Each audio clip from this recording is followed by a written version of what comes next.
Munson at the movies. Thanks to what's your name? He's got one foot in the frying pan and one in the pressure cooker. Believe me, as a bowler, I know that right about now, your bladder feels like an overstuffed vacuum cleaner bag, and your butt is kind of like an about-to-explode bratwurst. Hey, you mind? I wasn't talking when you were bowling. Was I talking out loud? Welcome to Munsons at the Movies. My name is Kyle. I will once again be your host, joined by the rest of the Munsons. Want to give them a wide berth. He's what is called a born loser. A real Munson. And talk a little bit about what's going on in their worlds. Coming off the Roy E. Munson episode where we finally converted Aubrey into a Kingpin fan, we'll toss it to him to kick us off. It's actually the only thing I've been watching since then. I think I've watched it 40 times. Yes. As you should. Attaboy, Looper! Not true. And we've arrived at that point of the year for all of the Santa Fe Hawks fans around the world, because this is a worldwide podcast that have been following along. We've reached the end of our journey. The overachieving Santa Fe Hawks lost in the Final Four. Back-to-back Final Fours, though. Yeah. So, that's a little bit of history for Santa Fe Catholic High School. Impressive run, but it was cut sadly short in Jacksonville, which sucks as a city. But it was great. James, what about you? Me and my wife are far enough in this process that I'm comfortable sharing it on the pod. But we have a baby coming, and by the time this comes out, we'll be officially in the third trimester. And I will not pretend that pregnancy has been enjoyable at any stage of my wife's experience. She's hated both pregnancies. The first one I would describe as the worst experience of her life. And this one, when people were like, hey, how is she doing? I was like, oh, well, she's doing better than the worst experience of her life. The bar's really low. So it's like she's not doing great. We are far along enough in the process that I'm pumped about that. But I'll share the name with you guys. My daughter is named James Jr., and we're going to name the next one James III. I'm going to follow George Foreman's naming style, and we're just going to pretty much just keep going James down the line here. That's solid. Excellent. Congratulations, buddy. There's no better person to follow in naming their children than George Foreman. Case, what about you? Not much on my end. I have not nearly as exciting news as James, except I got to follow up another epic, well, pun intended actually, movie experience for a second movie in a row. I was the only person in the theater, and it worked out great because I was watching the new Elvis documentary by Baz Luhrmann, and it was so enjoyable. Walk around, sing, do whatever I wanted to a great, great documentary. AMC's on a run. They're doing a good job right now on my end. I'm going to encourage them to keep it up. Wait, so after the movie, he did a documentary as well? Yep. Man, this dude loves Elvis. Loves Elvis. And if you're a fan of Elvis, you will enjoy this documentary. Is the documentary better than the movie? I think so. One of the best documentaries I've seen in a long time. I don't have a recommendation for you. My anti-recommendation is don't buy a house because the process is murder. It's a nightmare. Oh, no. I'm sure buy it, but just hope you don't have the experience I'm having because it's not fun. It's still going, guys. We're still going. Still trying to figure this shit out. Other than that, I'm just happy to be watching the chaos of NFL free agency happen and everything with Max Crosby going to the Ravens and not going to the Ravens. Sorry, Aubrey. I'm sure that spending spree you guys went on after you thought you traded Max Crosby is quite the moment at this point. So that's been really fun to watch from afar. I'm all good. Trade him, we get 2 first-round draft picks. Don't trade him, we get Max Crosby. Yep. Sounds like a win-win to me. Foreshadowing. Yes, it does. I think it makes the Ravens look like a kind of sleazy move on their part. Yeah, there ain't no Ravens fans on this podcast. Oh, Krystal? No, not at all. All right. About that. So on to better things, though. We're excited to welcome back Krystal Clark to the podcast. She resides in Silver Spring, Maryland, but will always rep the 757 as her homeland. She refuses to leave college, is a lover of Formula One, a left-handed enthusiast, and past chair of the board of directors for Nashville's nonprofit film center, the Belcourt Theater. So every time Case does a plug for Nicole Kidman and her AMC spots, it holds a special place in her heart, I'm sure. She was previously with us for the Halle Berry, Christine Baranski, Renee Zellweger, and Rosario Dawson episodes. Welcome back, Krystal, and what's going on in your world? Hello, so happy to be back here with you all. Well, Formula One season has started. I am dedicating 24 more weekends to getting up at very odd times of the morning to watch cars go around really quickly in oddly configured circles. So that's what I'm doing right now. So 3 a.m. Eastern this weekend for Shanghai will be great. The first race was in Australia. That's getting me very excited right now. I'm not really into football. I'll take Formula One over football any day. So, did you like the Brad Pitt movie? Aspects of it. Okay. Should it be an Oscar contender for anything other than sound? Absolutely not. I love that movie. I agree with that. It's a great movie, but... The best picture? Come on. Yeah, we wouldn't even be giving it statues. Come on. Yeah. But happy you're here, and let's dig into this Amy Ryan episode. Perfect. Birthdays, March 26th. There were a lot of people that had birthdays. I made some choices here, and you guys aren't going to love my third choice, but just get over it. So, first and foremost, we have Keira Knightley, known for projects like Pirates of the Caribbean, Atonement, Pride and Prejudice, Imitation Game, Everest, Begin Again, Laggies, Love Actually, King Arthur, Anna Karenina, and Domino. How old is Keira Knightley? Big Keira Knightley fans in the McKay house over here. Feel like I've been watching her forever, which makes it so shocking that she's only 24. What a terrible guess. I know it's coming, and I still love it when Aubrey catches me off guard. Guys, what are you talking about? Look at that picture and tell me she's a day over 24. She's a few days over 24, and she's still beautiful. I'm going to go, give me 50. Well, that feels wrong.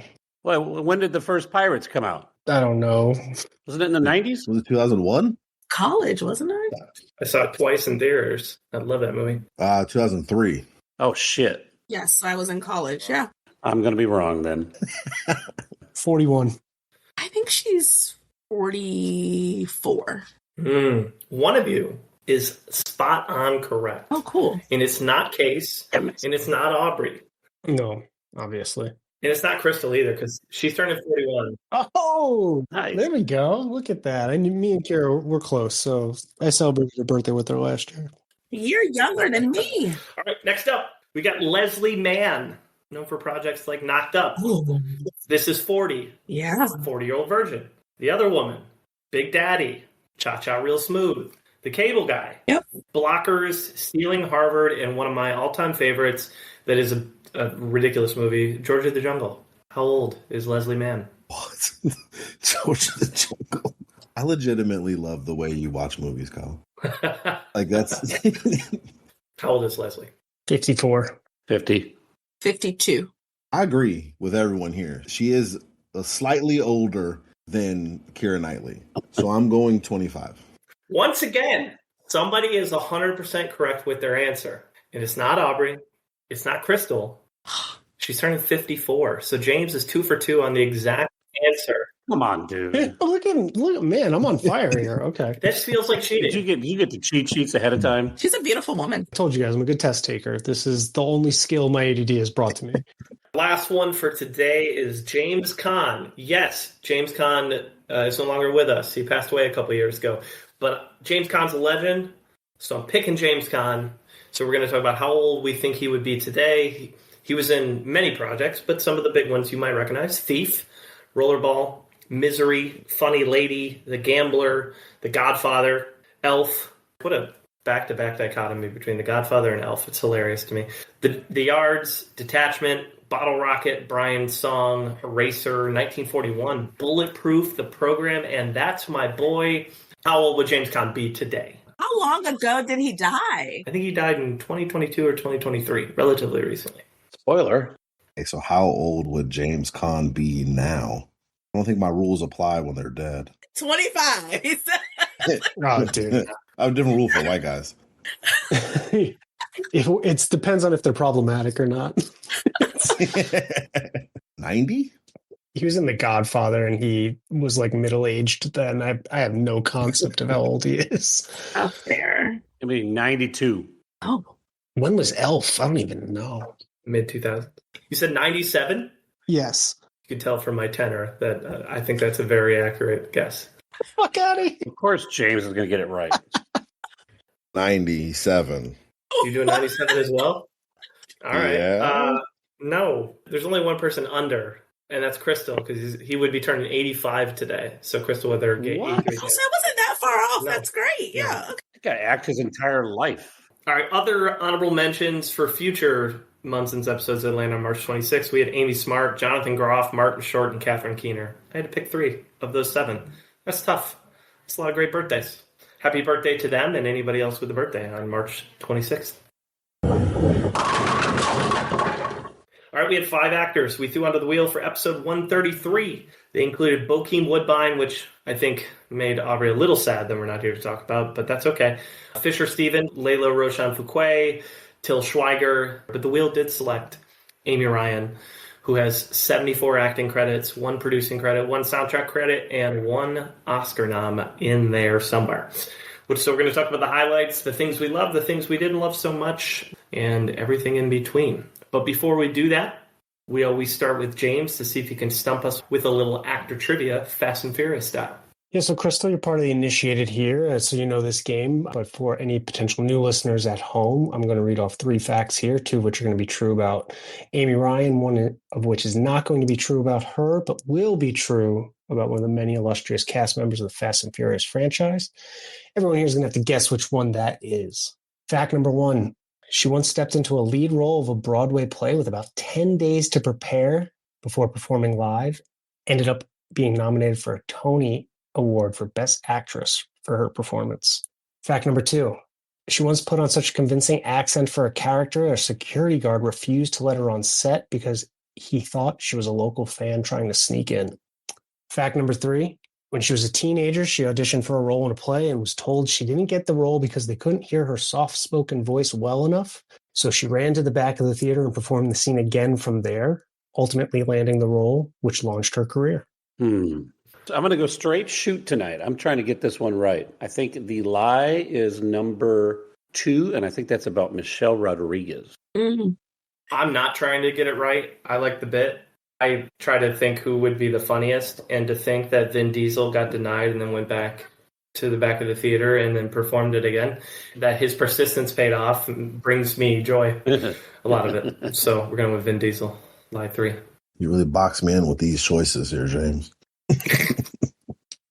I'm going to say number 3, and I'm going to go Ludacris. Luda. Everyone knows Luda's career was launched on the stage. On the stage. Dude, I have no options here. Which one of them does great accent work?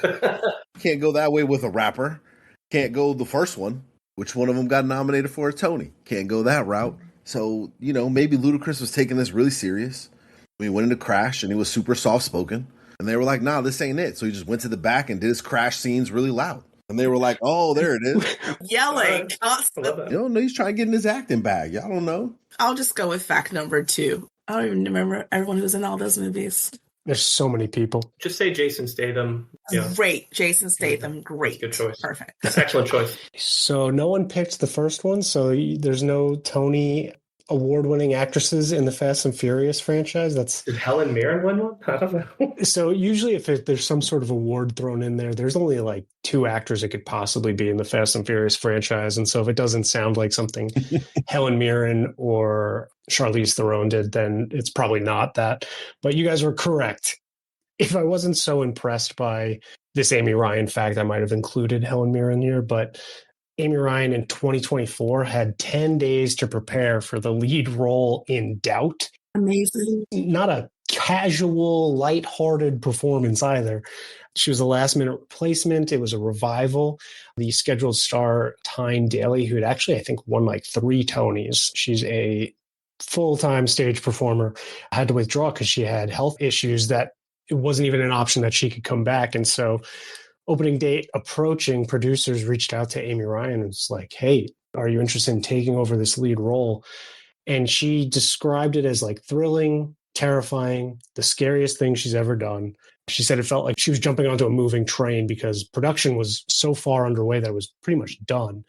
And she actually did so well that she got nominated for Best Actress. She did not win, but I thought that was wildly impressive. It's like, hey, you have a week and a half to figure this shit out. And like, oh, let's do it. I'm in. This could go poorly. It could be great. Fact number 2, once put on an accent so convincing for a character, a security guard didn't let her on set because he thought she was a local fan trying to sneak in. That is true, and that is for her Academy Award nominated performance in Gone Baby Gone. Her Boston accent was so thick, and she was a relative unknown at that point. Yep. And she definitely dressed the part of someone from that local area, that Ben Affleck was convinced that she was actually a Boston native. He asked her what part of the city she was from, and a security guard denied her getting on set one day because he's like, listen, like, I know you're not part of the crew here. She said she practiced her accent by making a conscious decision to eat lunch with the Teamsters from the area who were helping put the production of the movie on so that she could nail that accent and kind of live in it. And so she was just with all the union guys the whole time and being like, oh, they say it this way, they say it that way. Obviously worked if she ended up getting nominated for an Oscar. And fact number 3, listen, this is also true about her. I was trying to tie this to Vin Diesel because he started in the theater, but there's just no way I could. I even thought about maybe making me like, she once made $1 million saying I am Groot for an hour. But there's just no way I could tie it here. She was 17 years old, auditioned for a role in Biloxi Blues. During the audition, they said they couldn't hear her very well. She's very soft-spoken. Instead of speaking a little louder, she ran to the back of the theater and performed the scene again, projected her voice. Bold choice impressed them. They casted her. And she says now, as a grown woman with all this success and awards and nominations, she's like, I don't think I have kind of the bravado or ego to do that. If someone said that to me now, I'd be like, okay. And I would walk away. She's like, but when you're a teenager, you're like, oh, that's nothing. And just ran back there. And she's grateful, obviously, that she did do that. All right. We got a 3 for truth night from James, always keeping us on our toes over here. I try my best. We'll maybe find some other lies along the way. How about that? Case, you got any lies for us tied to her box office snapshot, since I know you've been working hard on all the data the last few weeks? I'm upgrading our system for the listening audience, and at some point we might even get ourselves a little website publishing of some of this data, but I hope my numbers are accurate. We're going to find out as we talk tonight. I feel all right about it. I'll feel a lot better by the next episode. But that being said, let's get into the numbers that we've compared our actors against. She comes in at 110 on her average budget at $22 million, comes in 81st at $1.45 billion. She comes in ranked in the 80s on both of our box office metrics that we look at. But overall, I have her ranked at 116th right now. Honestly, feels about right when I was looking at some of those numbers. The one things I didn't say is she's ranked 64th and 124th in the critic and fan rankings. So overall, that fan ranking's shocking. Low or high? I'm saying bad. It is a high number. Yeah. She's in so many critically acclaimed TV shows and movies that it could be name recognition, but some of these things that she's in are people adore. Yeah. I think you recognize her face, but you're right. I don't think people know her name is Amy Ryan. Correct. I think her TV roles push her into pop culture. Her film roles do not. Yes. Good place to start. We'll see how that Munson Meter lines up to the box office score when it's all said and done. Thanks, guys. Yeah, man. All right. First major role we're going to talk about is 2004. So everything before that, she was born Amy. I looked up how to pronounce this because Amy Javankovsky. Javankovsky is how you pronounce that, allegedly, according to the internet. The internet's never lied. Never. She eventually took her mom's maiden name as her stage name, as Amy Ryan, but that's a heavy name to try to take into the entertainment world, so respect. I was going to say, the audience could not guess what letter that name starts with. Born in Flushing, Queens in 1968. Doesn't come from an entertainment background. Her parents were a nurse and a trucking business owner, so not born into that life, kind of made her own way. But she attended the Stage Door Manor Performing Arts Center in upstate New York. There wasn't a ton of stuff about her personal life online, which I respect. She seems pretty private. That's why I had to get the big facts in there, because when it's is there any story of some controversy? It's no, she met her husband. They have a lovely marriage. They have a child. Like, it's just like, all right, cool, whatever. Wild. Yeah, it's like, all right, Woody cool. Harrelson's wiki was just full of stuff that he's done over the years. Oh, I'm sure. It's literally her personal life wiki is just like, yeah, she's been happily married with one daughter. And I'm like, that's it? All right. Her dad hasn't been linked to the JFK assassination like Woody's. Yep, exactly. Or the Amy Ryan stands are like, we're keeping anything scandalous for this woman off the wiki. We're keeping that shit clean, and I respect it. I don't think she has anything. Yeah, that's good. You don't want anything like that. So she graduated New York's High School of Performing Arts at 17. And as James mentioned, she was hired on Biloxi Blues out of high school. And then she spent the next decade just doing off-Broadway. So she very much got her start on the stage doing stage work, which I love. Completely different hustle versus entering into TV and film early out the gate. Delivered papers from a blue-collar family. She looked at this more as fun and not necessarily something that would be like a career. Although pay me a little bit, that's cool. You know, it doesn't really help for the bills. And then obviously it was a passion for her, but it was just funny to see someone who's like, this is not something I was pushed into. I just kind of did it for fun. And the talent's obviously undeniable. Figured out she's good at a thing, got the right training, and then did what everybody does, right? You spend the next decade working off-Broadway, and your agent tries to get you on any TV show they can. They're in the 90s, so between 90 and 92, she did one episode each of As the World Turns, Quantum Leap, Brooklyn Bridge, Home Improvement, and In the Deep Woods, which was a TV movie. So she's just very active of getting small parts in projects in the early 90s. She did her first recurring character on a television show was on I'll Fly Away in 1992 as Parky. Did 6 episodes of that. Any I'll Fly Away truthers in here? No, tell us more, Kyle. I did not look up I'll Fly Away. I'll look it up now, though. Oh, I thought I remembered this show. It was very racial. I feel like my mom would have watched it. A Southern lawyer in the 1950s. So, yeah, you're probably right. Yeah. It won 3 Emmys, so that's cool. This would have definitely been on my mom's watch list. The Naked Truth, she played Chloe in 20 episodes of that show from 95 to 96, so another recurring spot. Oh, wow. As every New Yorker should do, you do Law and Order. Naturally. And she did an episode of SVU right around the millennium in 2000.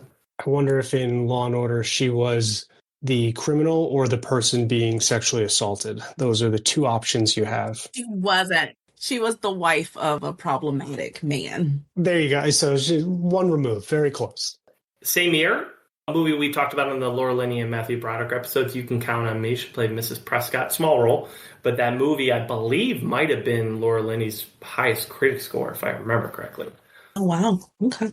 Not enough to make first major role, but those are some big-time actors to be working with in 2000. So that's cool. 2000, she was in Uncle Vanya as Sonia and got her first of 3 Tony noms. She's never won the Tony, but it's been nominated 3 times. That says something. This is a lot. Another recurring character there in 2001 on 100 Center Street as Rebecca/Ellen over 7 episodes. So she's just getting the work wherever she can, like just hustling in the 90s and early 2000s.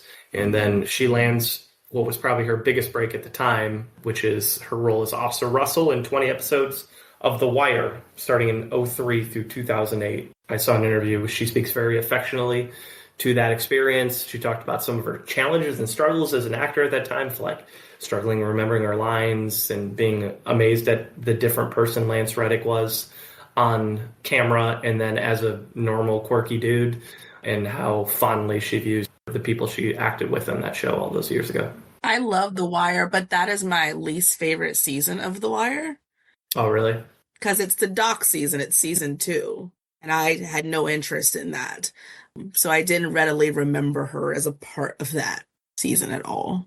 Aubrey had mentioned that if I watched The Wire, he would watch The Sopranos. And I am proud to announce that I watched all the first 3 seasons, and I am now a few episodes into season 4 of The Wire. And so I watched all of Amy Ryan's performances in that show. I hear she comes back a little bit as a recurring character here at the end, but all of season 2, which I read online, is most people's least favorite season of the show. But first, I'll give my Wire review. Not at all what I expected it to be. It doesn't tell the audience how to feel at all. It like drops you into the story and it shows you all the perspectives and all the different players in the city of Baltimore, and no one's all good and no one's all bad. And I like that. I like morally gray characters. Mm-hmm. And you find yourself rooting for one person, and then there's, an aspect of their life and you're like, well, that's kind of shitty. And then you find yourself hating one person, and then there's an aspect of your life and you're like, actually, I kind of feel bad for that person. And with her character, what I found fascinating is she's portrayed as like essentially like a glorified security guard of the docks, right? She's friends with the dock workers. They kind of flirt with her. She's the only woman around there. But then like a major crime happens and she watches like the bureaucracy immediately write it off and be like, oh, we found 13 dead women in a shipping container, but they're undocumented immigrants and this is like bad for business. And so, we're not going to find any info on them. Let's just write this off as like 13 Jane Does. And her like glorified security guard role, it just doesn't sit right with her. Right. And that's where the story unfolds. And so she gets kind of mixed in with the normal cast and their investigations. I think this is a good representation of one of the things I love about her is she does really well of being like you immediately believe her in this role. You immediately believe her as a blue collar working class single mom who's just like, this shit just kind of bothers me. I don't know if I have the ability to solve this myself, but I know I really care about this. I know people didn't like the second season. Obviously, I'm not through it yet, so I don't have a lot to compare all of the show to, but I do like the show and I enjoyed the second season because all the seasons are so drastically different from one another. Mm-hmm. So Aubrey, if you're listening, you got to watch like 60 hours of The Sopranos. Yeah, bro, you could have gave me a heads up. Did he know you were watching? No. I had no idea. James, like, you saw the show notes. You know what's going on here. I've watched 3 seasons of The Sopranos also because I'm a man of my word. So yeah, that was... No, whenever we cover an actor on it, now your hand's forced. With Amy Ryan, what was it that like put her on your guys' radar? Like really, like I know her from this. The Office. Yeah. And then you started following her after that. Office for sure. She was Holly. Yeah. That was my assumption because that's how it was for me too. But I didn't want to assume that for everybody because going through this now, I feel like The Wire is a better representation of her acting career than The Office ever was. Mm-hmm. So it's like weird looking back at it now. It's like I've known her as Holly from The Office the whole time. Yeah. And then I'm like rethinking The Wire and I'm like, actually, this makes perfect sense. Yeah. The Wire is the thing that I'd say she's best at, is doing that thing, being in that world. She's a great addition to that show. It's that authenticity, which is what The Wire brings from everybody. There's an earnestness from each person that's acting in there, and she just fits into it perfectly. Yeah. I guess this could be first major role, but we don't always do that with TV shows. About to say, yeah. It's harder that way, but it's really because we wanted James to dig into first major role, which is a movie called Keane from 2004 that he sarcastically said in the chat today was very casual watch. But I haven't seen it, so I didn't catch his sarcasm. But we're going to catch it now. Keane is a 2004 film written and directed by Lodge Kerrigan. It's got a 82% critic score, a 70% audience score. And as Kyle mentioned, this is just a lighthearted, fun, easygoing, family-friendly comedy. It's a romp that I would suggest all young parents watch with their children. I could tell from Crystal's reaction that she actually watched the movie, and I could tell from Kyle and everyone else's that they didn't, because this movie was like the most intense. I truly had an adrenaline rush once this movie was over because it was so intense that I had to mentally prepare watching because I read what the plot was and was like, all right, I know this is going to be tough, but I was still not prepared for as tough as it was. Here's the plot here. Set in New York City, current day, it focuses on a clearly mentally disturbed man trying to come to terms with the abduction of his daughter, who is about 6 years old, which took place a few months ago.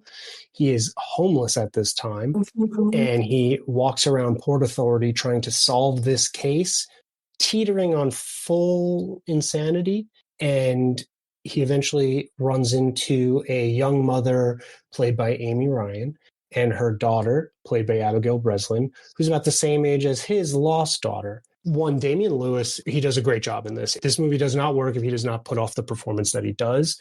You can tell instantly he's in a bad place. And you could tell that he has moments of lucidity where he's like, I know I'm kind of losing it. I know I need to do the right thing. But he's mostly in a very dark, mentally ill place. And so the minority of the time, he is a good man who's dealing with grief, who wants to do right by his abducted daughter. And the majority of the time, he is scary. He's a danger to himself and a danger to others.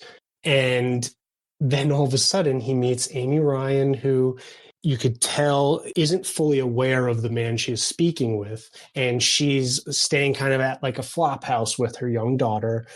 Her husband kind of left them and she can't find them. And so she's got no money and she's trying to find her husband. And Damian Lewis hears this and goes over and just, he's like, hey, I was a child who experienced this myself. I know you could use some money. And he takes the money that he just got from like the disability office and gives it to her. And this like moment of like him being genuinely nice and trying to help her and her daughter out, she finds it incredibly endearing. But this is like the 20 minutes of the day that he's like there. And then she doesn't realize that the rest of the day he's like paranoid, losing his mind. And this movie starts off sad and you're kind of like, you're hopeful for him because he now has met these people. He's helping Amy Ryan and he's helping her babysit. And you could tell when he's with Abigail Breslin, he's like really trying to be a good dad and trying to like dad figure, right? And then about halfway through, Amy Ryan asks him to babysit. And the next hour of this movie, I was on edge the whole time. And it's him realizing that now he has the responsibility of looking after a 6-year-old girl, which was the age of his daughter, who he's been homelessly searching for ever since, and is having an emotional breakdown. And she like texts him, is like, hey, is it cool if you watch it for the night? I think I found my husband. He's upstate. I'm going to go travel. And Amy Ryan in this, I think, does great because you immediately are like, I can't believe you don't see what's happening. Like she elicits a reaction from you where you're like, this woman's an idiot. Pay attention for a second to the stranger who is watching your daughter, and you kind of get that emotional reaction out of her. This movie only works because Damian Lewis is on every scene. It has his face in it, and they don't let you see if what he's saying he's seeing is real. The director really just has you experience that feeling of you don't know what's going to happen. You don't even know if this guy's a narrator you should believe. Did he have a wife? Did he have a kid? No one can confirm this. He's just kind of talking out through this, but every moment like really has a quiet tension to it. I enjoyed this movie. I thought it was really well done, but I felt like I could lift a car. I was so pumped. Like at the end of it, I was like, where is my daughter? I'm freaking the fuck out. Like, this is so hard to watch. We signed it to the one guy with a daughter. Dude, I was fucking freaking out the whole time. Crystal should have known that and switched. She should have had some foresight. That's what I'm saying. The movie is good. I didn't enjoy watching it because it stressed me out. And the first, I think, 15 minutes, if not more, it's just him screaming. I'm like, when is she coming? Like, I need someone to break up this tension. Like, where is she? And finally, she appears with Abigail Breslin. And Amy doesn't release the tension. Abigail Breslin does. Mm-hmm. And I've never heard of this movie before, but yeah, his performance is incredible. She's an unlikable mom in this role. You don't just leave your little girl with some random man that you met in a flop house because he gave you $100. There's a lot going on there. Mm-hmm. It was a good movie, but it made me fight or flight immediately. Sounds like a Safdie movie, but I saw Soderbergh directed it. So For sure. Well, that's Keane. Go check it out. Early Amy Ryan role and apparently good Damian Lewis role. Especially if you have a young child. Yeah, exactly. Speaking of inspiration, if you ever want to go into the world of Broadway, she got her second Tony nom in 2005 for Streetcar Named Desire, played Stella. By the mid-2000s, stacked up 2 Tony noms. That's pretty darn cool. Not many actors we've covered have had 3 Tony noms in their career. Just throwing it out there. You'd also say that's one of the more iconic roles in a play. Yeah, agreed. All right, 2005, she plays the neighbor with the toddler in War of the Worlds alongside Tim Robbins and Dakota Fanning. If you blink, you'll miss her. It's a very small role. Can we talk about how this made the show notes? But the classic... Kyle could be lying right now. The classic film Abundant Acreage Available is not on the show notes? It's funny that it's on here because you literally would blink and miss her in that movie if you weren't paying attention. So you would. It's like an odd thing for her to have taken. It's literally a throwaway role. Like, she actually really could have gotten cut. Was it always meant to be a throwaway role, though? I don't know. Don't know. Did she originally have more space in that movie? That's what I'm saying, yeah. And it got cut down to that? What would the role have been? Because she also dies, like, immediately, doesn't she? You guys could all be in on a joke. I have no idea she was in this movie. I reviewed it. I don't remember she was in it. Interesting. She's like, director's name Steven. Sign me up. Let's go. Yeah, maybe that's what it was. It's in the beginning. It's when Tom Cruise is leaving. Oh, yeah, she's dead then. That whole block got wiped. I mean, maybe she could have had some stuff to do before that. I don't know. I don't think so. Maybe she was just in between gigs and was like, why not take an opportunity? Look at all these people I'll get to be around. For sure. I would take a role like that. Her character doesn't have a name, and it's not a movie where characters don't have names. It's just neighbor with toddler. A lot of great points have been made here. And what has happened is we've been distracted. And this is one of Kyle's tricks. We've been distracted from the real point, which is, why is this on the show notes? Yeah, that's a good point. We just had a really interesting conversation about it. That's why. You know how many times I've watched a movie and not seen the person we're covering because it's on the show notes? And I'm like, this bastard did it again. But this time I knew because I'd seen this movie in the past few months. So I knew that where she was. The movie's awesome. I love this movie. Go listen to our Tim Robbins and Dakota Fanning episodes for the deep dive. All right, let's pivot. Better movie. Capote. Her first time working with Philip Seymour Hoffman. She works with him a lot in her career, but played Marie, a movie that won PSH and Oscar. Anybody rewatch Capote? Anyone remember enough to describe her role? Because I don't even remember. It's been a long time since I've seen Capote. I don't. No, I'm sorry. Is she neighbor with toddler in that also? No, her name is Marie. You can see it in the show notes. Gosh. Aubrey, I know you read the show notes. You just said you read them. Right. She told a funny story about her first day performing on set for this, in that she was like really amped up, right? This is, Philip Seymour Hoffman. This is a huge to do. This is the type of work she wants to do. And it's the first scene that she has to film. And she does her, first few lines, and the director, Bennett Miller, immediately says, cut, comes up to her, and he just can't even put a sentence together. And he's like, well, and he's just like pausing. And so she's like, so I guess that wasn't good. And she's like, and Catherine Keener looks at me and she's like, hey, Ryan. And she does a thumbs down and she goes, she's like, all right, I'm sorry. And she's like, I started to laugh. And she's like, all right, I'll relax. I'm sorry. I'm a little amped up right now. Really happy that Catherine Keener did that because I was, obviously out of 10. See, James saved us from too much speculation about this. He came in, he had an actual story. That's what you like to hear. I did, yeah. Gone Baby Gone, we referenced it earlier. She plays Helene, 2007, Oscar, Golden Globe, SAG noms, and a Critics' Choice win. So this is by far her most awards nominated role throughout her career. And boy, she's fucking good in this. She's incredible in this role. Talk about other movies that make you stress as a parent, I'm sure, James.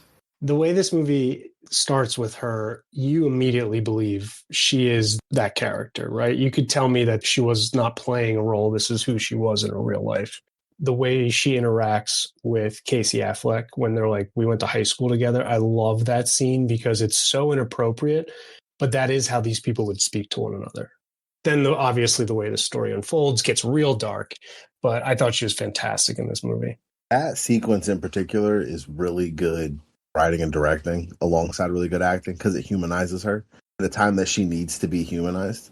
Because her introduction is rough. Mm-hmm. It's like, get this lady out of here. Like, this is wild. It kind of pulls you out of like the intensity of the moment and allows you to see her as just a person, which I think is very important for this movie to work as a whole. I think this movie's absolutely brilliant. I love it. I think she is arguably the most important part of this movie hitting so well, because the change from her in the beginning to the end, the motivation she provides realistically to Casey Affleck, I think is valuable. I also think kind of subtle commentaries you can pull on how we just interact with people in situations like this, the conclusions we draw based off of very little information and first impressions, kind of all land on her. And it's just one of those things where I would love to take someone and with no prior knowledge, show them, 5 episodes of Amy Ryan as Holly, and then immediately show them this movie. They might think she's the greatest actor that's ever lived. Whiplash. Totally agree. Yeah.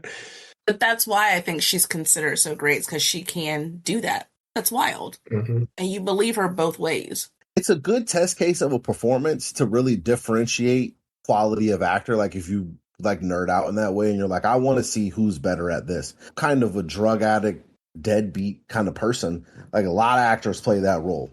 Avoids a lot of the pitfalls. Not well. Yeah, I agree. Not well, but she avoids a lot of the pitfalls. It's not too big. Yeah. It's not, overly dramatic.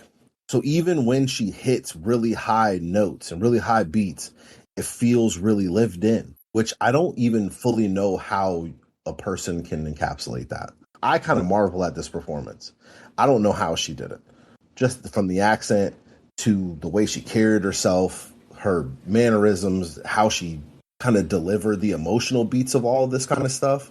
It's a really stellar performance. She's good at accents. That's one thing I picked up watching a lot of her stuff. She's a chameleon when it comes to accents. She has a great voice anyway. Mm-hmm. Like she has a very distinct voice, and she knows how to get in there and shift it and shape it, which is amazing. But I also do wonder what sort of research she did to get into this role. Who did she hang around with, and how did she get there? Yeah. Because clearly it doesn't seem like this is any part of her normal everyday life. Do you know what I mean? So she really had to dig in deep and do some research.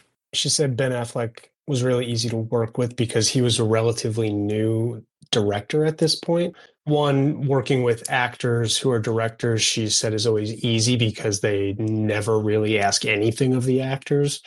They just want you to be comfortable. And two, he came up to her and he's like, listen, I might be a shitty director, but I know I'm going to nail how Boston feels. If you feel like you fit in here, then at least it'll look real. He's like, I don't know if it'll be a good movie, but it'll feel real. And he allowed her to kind of pick out what her outfit was and what her hairstyle was. And so she was the one who's like, I want my clothes to be a little too tight, where you're like, oh, you should probably buy a size up on those things. I want my hair to look like this. And it felt incredibly authentic. That's amazing. Do you think if someone has trained in the theater, this approach is easier for them to get in there and sort of create this character and create this world, I just wonder. Probably. Spending a decade off Broadway playing all sorts of characters. Right. 10 days you can become, a nun, all of, you know what I mean? So maybe that's just a part of her preparation and training, which is why I think the theater is so important, right? Yeah. These people are really thespians. They're not playing a game here because they have to do that live. Yeah. Do you know what I mean? That's like 8 shows a week. That's crazy. And always refining, right? Always tinkering between performances. Always. Yeah. Always. Right? You got to keep it fresh. And that's some powerful training there. I will say this was the worst year for her to get nominated for an Oscar. Who was she up against? She went out against Saoirse Ronan for Atonement, Ruby Dee for American Gangster, Cate Blanchett for I'm Not There, and the winner was Tilda Swinton for Michael Clayton. Really bad year for her to go. When it's this good, why didn't she win? And I mean, now I see why. That's a tough little batch. There's also like a corny politics to the Oscars where it's like... I feel like she would do good at that, though. True, but it's like, oh, well, we screwed over Tilda Swinton, 20 years ago, and so we owe it to her. It's like, it's always something stupid like that. I would say this is one of the better individual performances I've watched in preparation for this podcast. Like, I would put this performance up against almost anything. Ooh. For pound, it's about as good as almost anything. The award nominations would support you there. Yeah. And to Aubrey's point, the whole movie hinges on, do you feel like Amy Ryan is an unfit mother? Because that's the moral dilemma. This is a great moral conundrum that is also brought up in a very gut-wrenching episode of Downton Abbey, which I find the question fascinating. Is it better to put a young in a more stable situation, or is it better to put them with their biological parents? I think it's a fascinating question. And I think the movie approaches it in a really fascinating way. Morgan Freeman should know there are legal ways in which you can adopt a child. There are many children you don't need to kidnap. Yes. I mean, the kid was right there. Too much bureaucracy. Or to stage a full crime, right? Yeah, just snatch the kid. There's no need to do all that paperwork. You know what I mean? A couple people died because you didn't want to go through the legal process here. But how much money did he save himself? Cost savings. That's a fair point. All right. Counterbalance. We can look at it that way, you know. Point, counterpoint. Before the Devil Knows You're Dead plays Martha, another one alongside Philip Seymour Hoffman. Enjoyable film to watch. Marissa Tomei, Philip Seymour Hoffman, Ethan Hawke. She plays Ethan Hawke's like ex-wife who has been dealing with his shit for way too fucking long. But kind of caught me off guard. Very good movie. Anybody else watch it? Oh, I've seen this movie plenty of times. It's a well-made movie. I enjoy this movie. Mm-hmm. It's intense. Two brothers that decide to stage a robbery of their parents' jewelry store, and things go awry, shockingly, and their mother gets shot, and they have to pull the plug on her, and then they spend the rest of the movie trying to figure out how do we keep this to ourselves while the rest of the plot unravels. Changeling, 2008. Plays Carol alongside Angelina Jolie. Isn't this a good child kidnapping story? Mm-hmm. There's a role choice thing going on here. You think she has a passion about that or something? I guess, yeah, because it's not just like a little snippet here. 2020, she's in Lost Girls, so they're like, "Hey, we got a story. You're the one." Amy, would you like to join? Yeah, right. Yeah, she said she loved working with Clint Eastwood, again, another actor, because she's like, I realized the trend with actors as directors is they just want to go home. Like, they don't want to be there for 12 hours. They want to work like 9 to 5 and like live a life. That's interesting. And so Clint only will do like 2 or 3 takes. 2 max usually. Yeah. It's normally first take and then we roll. And he also doesn't say action or cut. It's like he'll just set the scene up and then we'll come up to you and be like, okay, do your thing. And like, he's like, all right, and now say the line. He's like, cool, we're done here. Like, we'll move on. So he doesn't care if the lighting's wrong. Hasn't there been stories of actors being like, yo, can I get another one? And him being like, no. Yep. Yeah. He'll be like, no, we got it. Yeah. Like, okay. This movie was nominated for 3 Oscars for cinematography, Jolie, and art direction. Just if you're keeping score at home. Has nothing to do with Amy Ryan, but just an FYI for a movie there. And then the show we talked about before, The Office. She plays Holly Flax, 17 episodes between 2008 to 2011. The lovable, quirky HR replacement for Toby. Then they fall in love. Very cute. They do fall in love. Very cute. She is just like a breath of fresh air when she comes into the show. She is funny and silly, and you could tell they have a chemistry, but there's also like a warmth to it. You feel yourself rooting for them to be a thing. Like immediately, as opposed to when Michael Scott is like the butt of the joke, or when he's with Jan and it's like clearly she's terrible for him. With this one, you're like, hey, she came in and just effortlessly fits in with this ensemble cast and is funny and charming throughout. Yeah. What is the company picnic episode? The improv? Oh my God. Like they did the talent show? So good. So great. Or they act out the history of Dunder Mifflin, her and Michael together. So funny. And then their engagement scene is so beautiful. That warmth speaks to how good of actors both of them two are. Yeah. I think the underrated aspect of Amy Ryan as an actor and her character as Holly is that she essentially pulls Michael Scott and Steve Carell off the show. Yeah. And while people were sad that he left, people weren't outraged like they often get when characters they love leave shows, which is a real testament to her. She was so likable. We wanted them together. So yes, Michael, you can go. Yeah. Mm-hmm. You can go and be with her. There's a vulnerability in her, right? Because she's really trying to do her job really well, right? And they kind of won't let her, but she really wants to follow it and, you know, all the policies and be that person. And so it's really great to watch her get in there with all of them and keep trying to build relationships with them, I think in a very genuine way. I think she was wonderful. She chose this role after being nominated for an Oscar. Yeah. Can you imagine being like, hey, you just were nominated for an Oscar. You're getting probably similar roles to Gone Baby Gone. Like, hey, do you want to play this mother who's an alcoholic maybe? And she's like, no, I want to do kind of slapstick comedy on a sitcom that I find awesome. And it's like, that is such a hard right. And it worked. And it's what I know her from. She probably wanted a break after all the things that she's been doing, right? A lot of child abduction. Yeah, right. There's no children. But also I think we assume things when people get nominated for Oscars or win Oscars. Who knows what was coming across her desk, right? It is The Office, right? So why not say yes? No, it was huge. I thought she was a comedic actor for a long time. Imagine if I would have stumbled upon Amy Ryan in reverse, watched Gone Baby Gone and The Wire first, and I'm following her career, then all of a sudden she shows up in The Office. Yeah. Would be jarring. I think part of the reason she took this role is she worked with Steve Carell and Dan in real life in 2007. That's probably a huge part of it. He probably was like, she's great. Let me get her onto this show. But she said they had a really great relationship and that he's just the warmest person and he would compliment her. Very genuine compliments. Not like, oh, you did a good job, but very genuine, heartfelt appreciation for her work constantly. Yeah. So he built just a really great environment. So I think their relationship was really that sweet in real life. And so that was able to translate on screen. That scene where her, Carell, and Craig Robinson, probably one of the coolest Munsons scenes of all time. Yeah. They're moving her to wherever she's going. She's singing Life is a Highway. Rascal Flats. Yeah. Oh, it's so funny.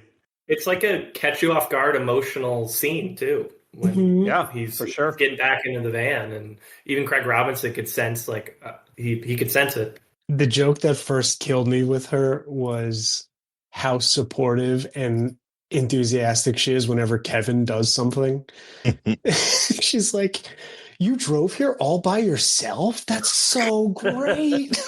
He's like, he doesn't understand that she thinks he's like handicapped. Right, that he has special needs, right? But it never felt patronizing. No, it was genuine. She was like being supportive. Yeah. Slight change of tone in how she reads those lines, it could come off as patronizing, for sure. Mm-hmm. All right, go watch The Office. All right, Case. We're on a high note right now with The Office, and you have lowest critic score, which is Bob Funk from 2009 as Miss Wright. And I have a feeling we're not going to ride the gravy train of positivity going into this movie, but maybe you tell us otherwise. I can help you out with a couple of things. Number one, the movie was actually filmed in 2007. As I was going through her career, I thought to myself, I think this movie was released only because of her. Because she was starting to get popular with The Office. She was massive because of Gone Baby Gone. And it's strange that it was made in 2007 and it finally came out in 2009. But what is Bob Funk, I think is what I heard somebody ask. And I will tell you what it is. It's a 2009 American comedy drama written and directed by the famed playwright Craig Carlisle. And it is based on his stage play by the same name. Essentially, it's about this guy named Bob Funk, who's a middle manager in a family futon business called Funk Futons. He sucks at a lot of things, and his life is a mess. In fact, he gets fired by his mother and brother because of his inappropriate work behavior and aptitude being the VP of sales for the entire company. Being fired by his mom, going on a self-destructive drinking binge, and I guess a poor hookup encounter with Amy Ryan, he decides that he wants to get his life back on track. Rest of the movie, he attempts to point his life in the right direction and gain the affection of Ms. Thorne, who's played by Rachel Lee Cook. Amy Ryan plays Ms. Wright, and she's a client that he connects with at a bar, and they're having like a dinner meeting. And the two of them basically get drunk, and then in a couple of subsequent scenes, and she finally gives in, and I think on the third encounter, they have a very unfulfilling hookup. She gets pissed, leaves, and then just has a disdain for him in the next scene. I think grand total, including the quote-unquote wild sex scene, I think she's in this movie for a total of maybe 4 minutes. And that's about as far as I'm going to go with my review, because I don't think we need to talk about a movie that she's in for 4 minutes, longer than 4 minutes. So you loved it? I did not love it. Would it shock you if you learned that that is the only movie Craig Carlisle has ever been involved in? It would not shock me. Yeah. That was it. I will say, looking him up, his claim to fame is a TV series of a book that I read 3 times a night, which is Pete the Cat. So this guy's cool by me. Okay. Yeah. Maybe movies aren't his thing, but he does children's books pretty good. Interesting. Okay. This actually could have been on her sizzle reel or whatever they call it, because she's having to deal with a highly dysfunctional, narcissistic character in her dealings with Bob Funk. So this could maybe have helped get her in front of the people that made the decision to cast her in The Office. So there may be some behind-the-scenes magic that happened with this movie. But honestly, it felt like a film school project with really talented actors. Nor should I have loved it. Didn't it only have 3%? Yeah, it's 18%. I'm more critical than both. 18-22 is the split. I'd be less than 18 and less than 22. Maybe 4 for each minute she was in it. Yeah. There you go. Yeah, 4%. Yeah, absolutely. All right. If she had been in double, they might have gotten to 8. Okay. We got back-to-back reviews because same year was a movie called The Missing Person, which is her largest critic gap. She plays Miss Charlie. A 67-44 split on Rotten Tomatoes, 67 for the critics, 44 for audiences. You watch it, you start to understand why. It's a film noir, 95 minutes, so we love that. We love a short runtime. It felt longer than 95 minutes. The best way I could put it, it's a very unengaging film noir, but it has Michael Shannon, right, who is the lead role in it, and it has Amy Ryan, and it has some other actors that you would know. As I'm watching it, the first couple scenes, I'm like, it seems really rough around the edges. The way it's shot, cinematography-wise, I know they're intentionally dimming scenes for the film noir. And I was like, I bet this hit the circuit. And I looked, and Krystal, do you see where it premiered in 2009? No, where? January of 2009, it premiered at Sundance. And it was on the circuit until September, so a variety of different film festivals, and then it had a very short theatrical run. Yeah. Case, I'm sure, saw the box office data on this thing. It made almost no money, but first-time director, his kind of passion project to bring this to life. I mean, Michael Shannon wasn't terribly known at this time, so it makes sense. This is before Take Shelter and stuff like that in 2011. Right. So I get it. Amy Ryan is coming off her Oscar nom, so people know her. But basic plot, an ex-New York City cop turned Chicago PI, John Razzo, I think is his last name. He drinks to coke, gets a last-minute job from an unknown client to tail a middle-aged man boarding the California Zephyr train to L.A. Amy plays this woman who is kind of mysteriously in the shadows most of the movie. She's delivering the task, giving him information, calling him periodically. It's an unremarkable role in a pretty unremarkable film is the way I would put it. It's like Case's review. I don't want to spend a whole lot of time on it because there's not a lot to really talk about. It's a young director's attempt at doing a film noir with some up-and-coming and promising actors. And this review from Todd McCarthy from Variety stated it perfectly. He said, a drab, pale-looking affair without a trace of visual style. This cross-country pursuit yarn fights a losing battle to sustain viewer attention by a narrative alone. I was just bored, to be completely honest with you, but I almost didn't finish it. It was just boring. It was just slow. Yeah. This man did not want to go home, y'all. He had no interest in going back to his wife at all. Not a chance. And it was basically he escaped during 9/11. Mm-hmm. The blast happened and he disappeared. And he started a whole new life. And so he started this life of saving children. I guess it's another thing for Amy, saving children who are in terrible situations and getting them to new homes and to better lives. So I guess this maybe is a big connection for her, maybe. So the detective has to decide, do I return this man back home where he does not want to go and he's actually doing good things in the world, or do I let him live his life and continue being a missing person? So I don't think it had to be Amy Ryan in this role. I don't think she brought a lot of her spark to it or what we've been discussing about her. Thank you for watching it, Krystal, so I didn't feel alone. I appreciate that. Yeah. All right. A few more projects from 2010 that we'll talk about. In Treatment. We've seen In Treatment pop up from time to time. It's a Gabriel Byrne show. Mm-hmm. And Irfan Khan's in it. So we talked about it a few episodes ago. She plays Dr. Browse in 8 episodes of that. Jack Goes Boating, another Philip Seymour Hoffman crossover. This time he directed this movie. I remember talking about it on that episode. Again, this is, I think, her third PSH movie at this point. She plays a pretty meaty role. I don't know how good the movie is. This was my second time watching it, but you get to see her flex some muscles from a dramatic side in this and play around a little bit with accent. So Didn't get to watch it, Kyle. if you want to see Philip Seymour Hoffman behind the director's chair, then it's worth to go take a look at. And Amy Ryan's not playing a small role like she is in some other ones. It's a pretty big role. But I had 30 episodes of The Wire to get through. yeah, you were busy bee. Busy bee. So she married Eric Slovin in 2011. Again, that one Wikipedia fact. Despite all these child abduction stories and films and projects she participated on, they had a daughter in 2009. She knew about a lot of shit in the world and said, I'm still going to do this. Respect. I want to be a mom. Let's toss it over to Aubrey, though, for highest critic score, which is a movie called Win Win from 2011. Plays Jackie. I'm excited to hear about this one. It's a delightful little picture. 2011 movie written and directed by Tom McCarthy, which is a good start. Stars Paul Giamatti, Amy Ryan, Jeffrey Tambor, Bobby Cannavale.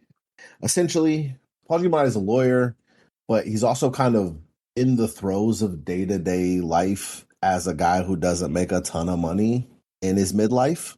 Some would say it's like being a teacher. He's placed in a couple positions to where he makes some questionable choices to garner some more money for himself. And in the midst of that, he's also a high school wrestling coach. You know, he's got a full plate. Amy Ryan is his wife. They have two young kids, and he comes in contact with a teenage boy who's there to see his grandfather, of whom Paul Giamatti is supposed to be taking care of. But instead of taking care of him, he's put him in a home so he can take the money that he's supposed to have to take care of that grandfather and keep for himself. So then he finds out that this kid, who strangely just hangs around for multiple days after they find out, you know, what's going on with him, he's just around for several days after that. They also find out, I would say relatively strangely, that this kid is like a savant at wrestling and he's amazing, which leads Paul Giamatti to make more decisions and keep this kid around. The kid gets acclimated with their family. His mom is a drug addict coming out of rehab. And then all of the beats go where you would imagine they would go from there. This is a relatively slow movie. Funny in the way that, like, Paul Giamatti is kind of offhand funny. You know, not always, like, really directly doing bits, but he's just funny in a situation. Yeah. Jeffrey Tambor, I think, is absolutely hilarious in this. He might be my favorite part. The discomfort he presents every time Bobby Cannavale wants to step in as the assistant is very humorous. Yeah. And as an assistant coach, I feel like he was able to capture some feelings when other coaches come in and complicate things. I feel like he was able to really capture the honesty of that experience, which I appreciate. I thought almost everything he said and did was hilarious. Bobby Cannavale was also really funny. It's a sweet movie. It's a complicated movie. And I think that's probably what I like the most about it as a film. And it doesn't shy away from that complexity. It kind of leans into it. There's a lot of questionable decisions made by a lot of characters. And the movie just kind of lets you figure out how you feel about that. I like it because I like this type of movie. Coming of age, kind of slow, let you get to know what these characters are like and what the world that they live in is like. I think it's funny enough to keep you engaged. I love Paul Giamatti as an actor. I think he's just incredible all the time. So if you need a reason to watch this movie, that's the reason, because he's amazing. Amy Ryan is the wife. She has some stuff to do from time to time, but not nearly as much as she probably deserves or warrants. But she does have some interesting moments throughout the movie with the teenage boy character, whose name I can't remember, with Paul Giamatti. And she makes the most of those moments, as you would expect someone who's as talented as she is. So I like it. Solid movie. I just kept laughing at the fact that she wanted to punch everybody in the face.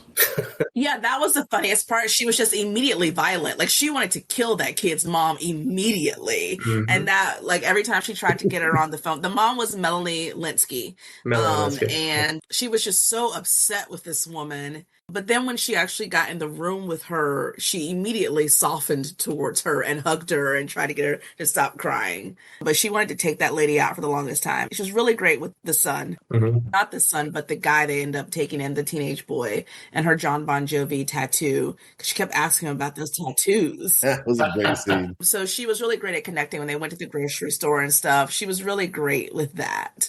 It's been a while since I've seen this. Was she kind of the moral compass of this story? Nah, she just said she wanted to fight people the whole time. I wouldn't go with that. Yeah. Really? Okay. She was just mad at Paul Giamatti for not telling her that he took on this. What was going on? This whole situation. So she was just pissed that she wasn't aware. She might have gone with it. She might have been like, oh, whatever. She explains to him why what he did was stupid to her, which I appreciate. Because oftentimes it'll be a character explaining why this was stupid in general. And she is like, no, this is dumb. You did this thing that was stupid and it bothered me. Yeah. To Crystal's point, she fits in with everybody. I get the sense she's a ride or die for him. She's just pissed that he didn't include her in. Like, almost like a mob wife. Like, I'm here with you, but don't leave me out. Like, we're going to make some choices. Right, because I think she yell at him like, you just thought you weren't going to get caught, right? So I think she just was like, let me know what's going on. Because they had to chop down a tree. There was a heater that was broken. They clearly did need the money, right? But I think she was just like, why wouldn't you tell me what was going on? They've been together for so long. Like, why wouldn't you tell me? Yeah. Why am I the person you didn't tell? I was just shocked. I'd never really heard of this movie before because it's got a 95 critic of 127 reviews. Oh. And it has an 85 from audiences with over 25,000 reviews. So, like. Did it come out at a strange time? Or, like, I wonder what was going on around its release? Because I've never heard of it at all. 2011. I think this just happens to indie movies that star Paul Giamatti. Maybe. He's so good. Yep. So go check out Win Win. Yeah. Cool movie. Yeah. Interesting story. It's good. Yeah. 2012 to 2019, first thing in there that we'll mention, Birdman, or The Unexpected Virtue of Ignorance, won Best Picture. What a year. Bit of Whiplash. The first time watch for me. Really? Really? Oh, how was the Birdman experience? I like Keaton, so that was always fun, but I was taken aback in a positive way how well this movie was made. The cinematography was really good. A lot of the shots were really compelling. I enjoyed the filmmaking aspect of this movie more than I anticipated. That's probably the reason it won Best Picture. It beat out American Sniper, Boyhood, because Boyhood had a lot of momentum that year, Grand Budapest, Imitation Game, Selma, The Theory of Everything, and Whiplash. It was a pretty stacked year of Best Picture nominees. So this year was stacked for the Oscars, but that year in film, 2015, was even more stacked. You're right. I love that year. In case, I think for your first view, I think you took away the main point. I personally feel won this movie the Oscar, which is that it is such a original way to tell a story and film a movie. I don't know if going back, if that's holds up as well as the other movies do. But at the time when this came out, that was the thing that blew me away the most was it is Michael Keaton the whole time, his perspective the whole time, and a linear story that way as he's like slowly coming unhinged. Yep. I think this movie is good. I'm here for that though. Like, and this was like early on in when I started really, really watching movies. Same. But it felt just like audacious. Like I was just like watching something that I couldn't believe a person was even trying to do. And I like that. And it works for me. Well casted too. They put people into really good spots in this movie. Very. Emma Stone's great in her role. Edward Norton's excellent in his. Amy Ryan's good. I mean, she's only in, I think, 4 scenes in the movie. Yeah. So she plays his ex-wife, and she's Emma Stone's mom. And so she shows up early in the movie, and then she's in some of the final scenes. So she doesn't play a huge role. It's ensemble cast, but... I think one of the scenes she's in is one of my favorite in the whole movie when they're backstage. She comes in as basically like shit together and start being a parent to our daughter. And Emma Stone's like a hot mess. My in-laws, who keep in mind from past tellings on this podcast of the movies they had my wife watch, which was nothing but rom-coms between 1984 and 1988. They're big Michael Keaton fans, and so they did no research into what this movie was. And they saw he was nominated for Academy Award, and they watched it, and they gave it a scathing review, is how I would describe it. Oh, wow. They don't like the surreal nature of it, James? Is essentially like, what the fuck was that about? I was like, you got to do just basic research before you go into this movie. I get it. It's a lot to process. All right, Bridge of Spies, working with Tom Hanks in 2015 as Mary. This is another one. I honestly don't remember her in this. I don't either. She's his wife in this? Yeah, it looks like she's his wife based on some stills. My sentiments exactly. Hey, sounds like she did her job. Good old reliable ensemble player. Great supporting actress, Mm-hmm. Don Verdeen. Have any of you guys seen Don Verdeen? Sam Rockwell's in it, 2015. He plays a guy who makes up finding biblical items, a supposed archaeologist. But the whole shtick is that he has people and they pretend to find old biblical relics. And she plays his biggest supporter and eventual lover who is like over the top enthusiastic about supporting him with everything that he does because it's a farcical story. It's very different. She's playing a very over the top fangirl, but also is like part of his shtick and will lie for him. Unique comparatively to a lot of the other roles that she's chosen over the years. Goosebumps. She plays Gail, who I believe is Zach's mom in the movie, if I'm not mistaken. I love Goosebumps. I love the show back in the day. Great theme song. Incredible theme song. Did you read the books, or are you just like a Krystal. bandwagon? My parents used to get pissed because we would record the show on VHS, and the show was always Saturday morning. We'd have to delay our vacation times to go up north because I was like, I can't miss Goosebumps at 9 a.m. on Saturday. It's just, I need to record Stay Out of the Basement or Say Cheese and Die Again. R.L. Stine was just my favorite human for so many years. Love. And then you learn about R.L. Stine and all the ghostwriting stuff that was happening after the first two sets of books and how he didn't write anything in the later sets. You didn't need to know that. Just live in the fantasy, okay? Damn, we're getting deep into this. I didn't expect a literary lesson. I read 3 of those books. I think I collected about 50 of them because I just thought the covers were the coolest thing. The fact that I read any books justified me spending all my money at the book fair to be like, I just need the other scary pictures. Big time Scholastic Book Fair book. Mm-hmm. Absolutely. Absolutely. Of course. I was more of a Fear Street girl, but... So is this movie worth watching? Yeah, especially if you like Jack Black. You get Slappy, the dummy. Kind of Jack Black. Slapstick, Jack Black. Not a fan? He plays R.L. Stine in the movie, whatever that's worth to you. R.L. Stine makes an appearance in the movie as a teacher. He's a little awkward. Yes, he's a weird dude. Shocker. He's a writer, allegedly. Again, what I would say is her role, steady. She plays the mom character really well. The mom. Very affectionate, very loving. Yeah. Caring for her son type of thing. Louder Than Bombs, 2015, plays Hannah. This is a Joachim Trier movie. Oh, I just missed this. Oh, man. It's probably really good. Aubrey, this is probably a you movie. I'll just be completely honest with you. Oh, man. I didn't rewatch it. I remember liking it. Love, Love, Love. So she went back to Broadway in 2016, got rave reviews, didn't get a Tony nom, got a bunch of other award nominations in the theater space, but also was apparently rocking an English accent that was impeccable. Of course she was. Central Intelligence, 2016, Agent Harris, Kevin Hart, The Rock. James, I think you and I have talked about Central Intelligence. Aubrey's looking at me in a way that he's like, Kyle, why? I love this movie. I love this movie. Okay, good. I watch this any chance I get, and I just love it. Have you never seen it, Krystal? No. It's so fun. It's entertaining. No, this movie's good. What I'm more upset is that this movie justified 8 more Kevin Hart, The Rock comedy shit shows. And I was like, oh, come on, man. Just let us enjoy the moments we've had. Yep. I think there's more of those coming from what I can tell. So I think I kind of go the other way. This movie's so good that I'll endure 8 more. Yeah. Wow. If there's a possibility, I'll get one more of these. I like the Jumanji movies. I think those two are funny together. Yeah. They are. When they make it the specific dynamic of Kevin Hart's going to play it more straight and The Rock is going to do a bit, it's funny. Yeah. It works for me. His bit in this movie is phenomenal. It's great. They're sitting there and they're in the office space about to live. All right, this is what we're going to do. Cool. You good with that? Cool. And then they just... No, I'm not cool. All right, cool. I'm not cool. All right, cool.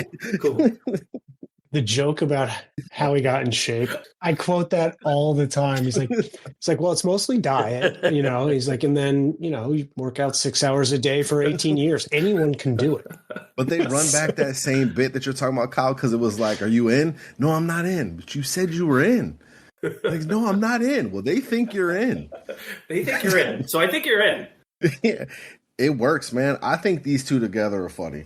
I still ride with Kevin Hart. Not all of his movies. Most of them are bad. But he, to me, is genuinely funny. I find him funny almost all of the time.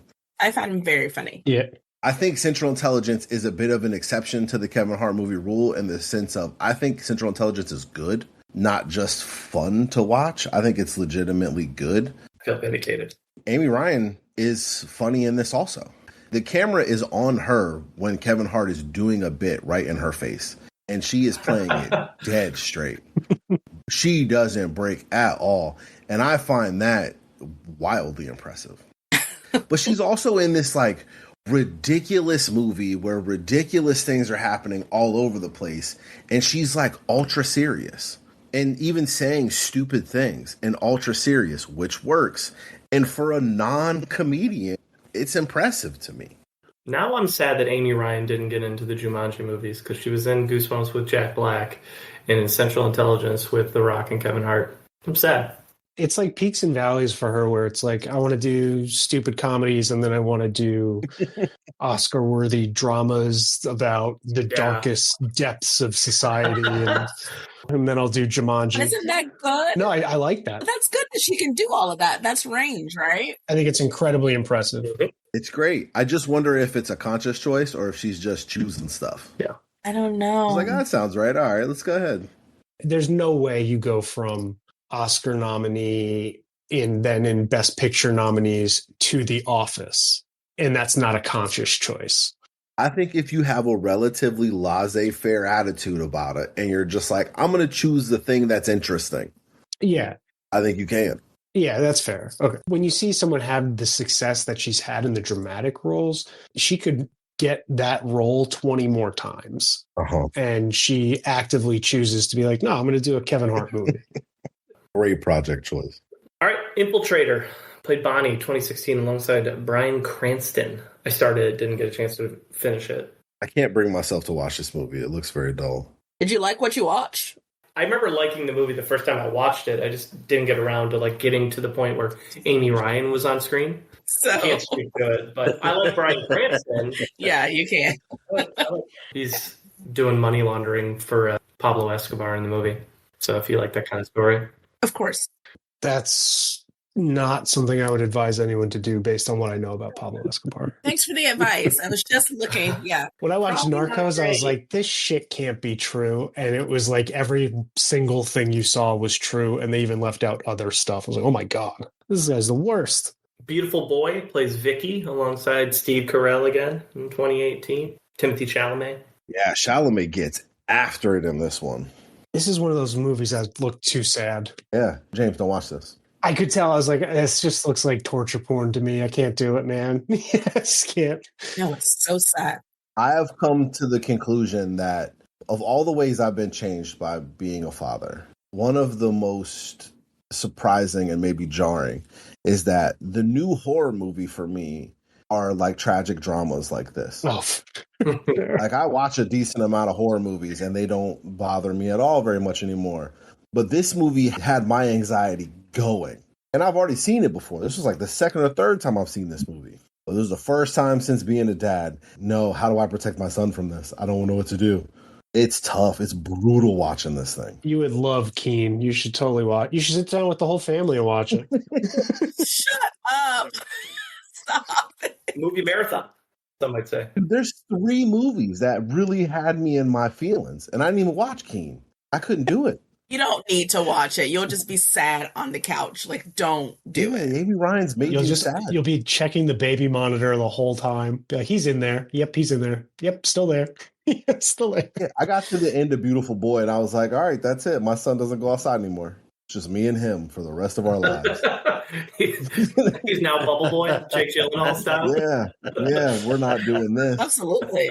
And Amy Ryan in what has to be like the worst like reboot of a romance ever, because this is her and Steve Carell are used to be married and this is their son, and she's going through the same thing, and she kind of just hops into this movie halfway through and just is like playing the mom of this kid who's really going through it, And she immediately comes in, and it makes a lot of sense from her standpoint. I think this movie's good. I would recommend it to absolutely zero people with kids. If you don't have kids, you should definitely watch it. Abundant acreage available, AAA, the alliteration movie. I like kind of odd titles like this, especially when it's indie movies, because I'm like, ooh, some shit's about to go down. Like, this is going to be good. I hate the title of this movie after seeing the movie. She's really good. It's a nuanced kind of thing with her. It's very layered. Emotional beats kind of stack on top of each other all throughout this. It's a movie about grief and family. She does a really good job of being interesting and compelling in a movie that is very slow. It takes its time over the course of that 80 minutes. It's not one that I would say everyone needs to jump out the window and go get to. But for me, I wanted to see her do something more nuanced, more quiet, a little bit more reserved. And I think she gives a lot of that off in this. So, solid movie. All right, last one here before our final review. Late Night plays Caroline alongside Emma Thompson, John Lithgow. I don't know how I feel about it. I've seen it multiple times. Same. There's elements of it that I really like, and I like what I think they're trying to go for. I'm not a huge Mindy Kaling fan. That kind of stuff doesn't really work for me a ton. It's somewhat funny, but not really. It's kind of clever, but not really. I feel like it doesn't fully hit. I'm left indifferent, confused, and not fully surprised that this movie's kind of just disappeared from public conscience. I really like this movie, one, because I'm an Emma Thompson truther. I just think Emma Thompson's one of the most talented humans. Well, she's the best part of this. She's incredible. She kills. I gave her a 94. She's my second highest Munson rating of all time. And I think her plight of being this talk show host who is having to come to terms with her shtick and where she sits in a media landscape. It's dated with the social media stuff from 2019 and what's going on there. Like, having her be a major talk show host and dealing with a room full of writers of just men, which is likely what's going on if you're a woman trying to break into that space. And Amy Ryan plays studio exec who just basically pops in every once in a while to tell Emma Thompson, I'm going to fire your ass. Yeah, she's a bit of a hard ass for a stretch. Which is different. Uh-huh. You don't usually see the soft-spoken Amy Ryan come in and basically be like, I'm firing you and I'm replacing you with Ike Barinholtz, which is hilarious. And she kind of softens up by the end of the movie and realizes, like, hey. I will give this movie credit for that Ike Barinholtz character. That one aged as well. Mm-hmm. They saw that one coming. I don't think that's a new trope. Nope. Maybe you hit the nail a little too hard on the head with some of those choices. Last review of the night is Largest Audience Gap. It's a movie from 2019 called Strange But True. Plays Charlene, and Crystal, our guest Munson, has it. Yeah, so this movie, never heard of it before, and it lives up to its title. It is quite strange. When the movie starts, you are on Philip, and Philip is a young man who his leg is broken because we find out later that he was a bike messenger in New York and got into an accident. Margaret Qualley is in it. This is a young Margaret Qualley. I don't think anyone sort of knew who she was yet at all. She shows up at Philip's house. Amy Ryan is Philip's mom. She's also the mother of Philip's deceased brother. Margaret Qualley is his deceased brother's ex-girlfriend, like high school sweetheart. And Margaret Qualley is pregnant. And she tells the family that the baby is the child of the deceased son. Now, this son died 5 years ago. She goes to like a psychic. She has a recording of the psychic's reading.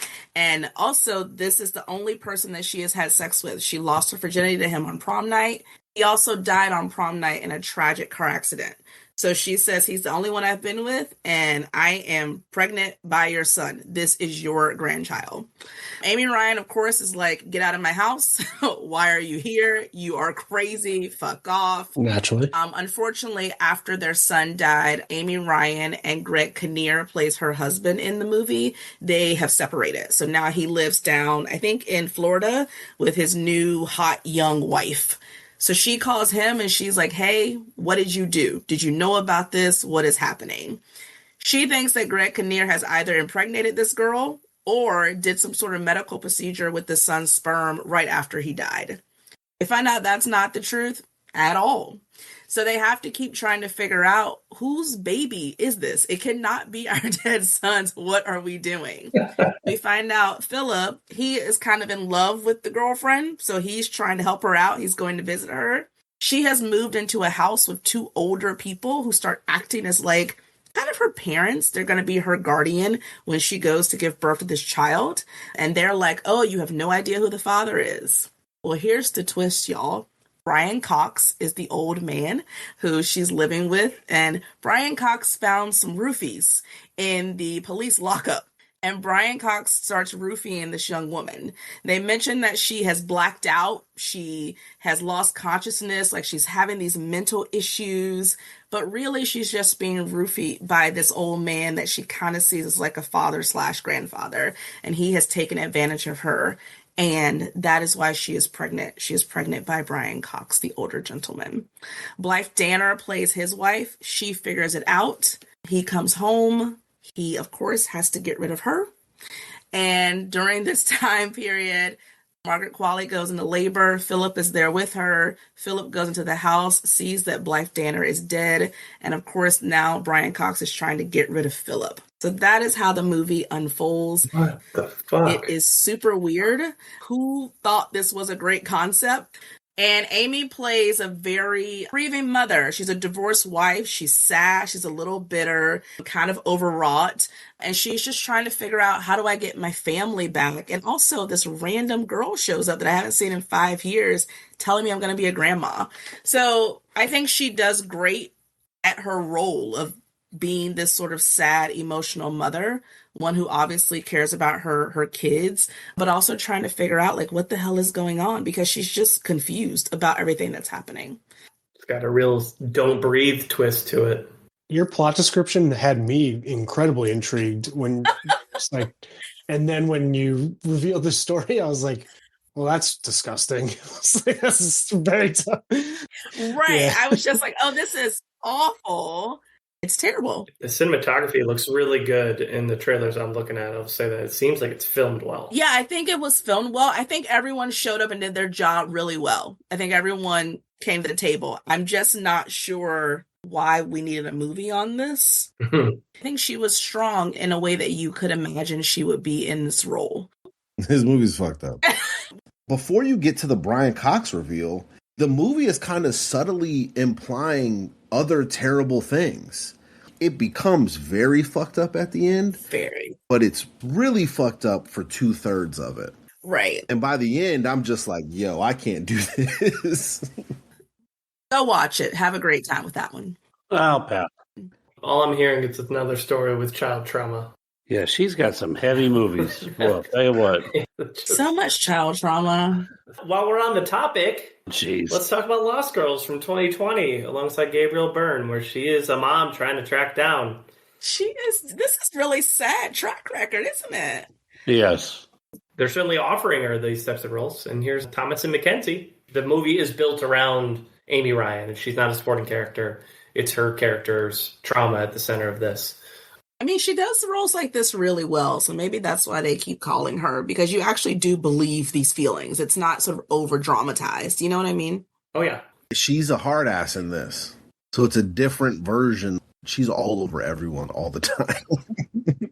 Worth from 2020, I'll note, just because it's another Michael Keaton crossover. I actually saw it at Sundance in 2020.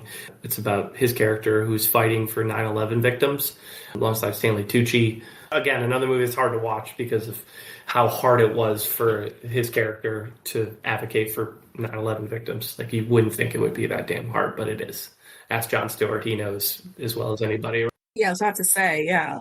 2021, she started her 15-episode run as Jan in Only Murders in the Building. She's like entered a new audience with her appearance on that show because people love that show. People do love that show.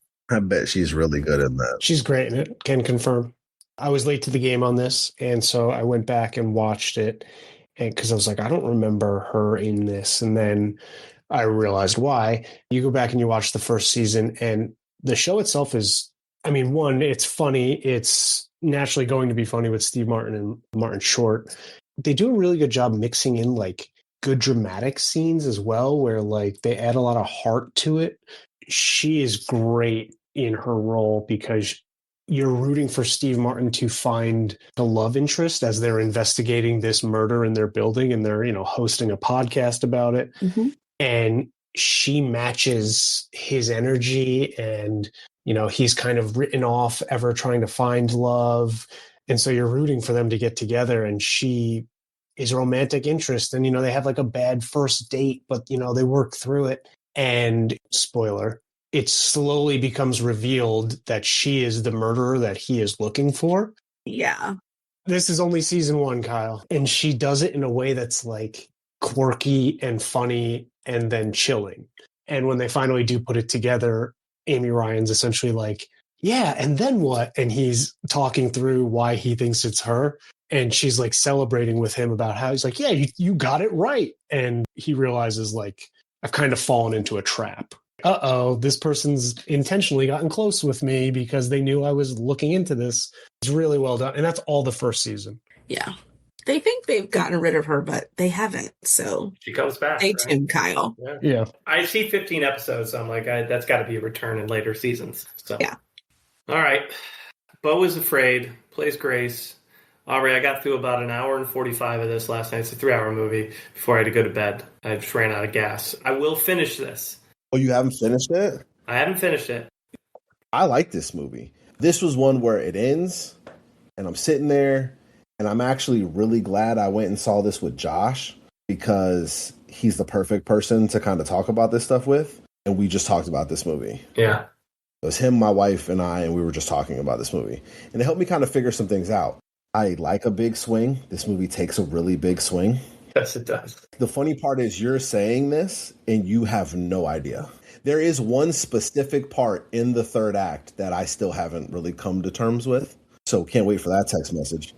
I think if you like Ari Aster, it fits within his filmography very well. Oh, yeah. You can tell the people, if you follow the movie community and the commentators, you can tell the people that watched Eddington but didn't watch this. Because they're just like, I don't understand Ari Aster the way he thinks. And it's just like, well, it's because the guy's weird.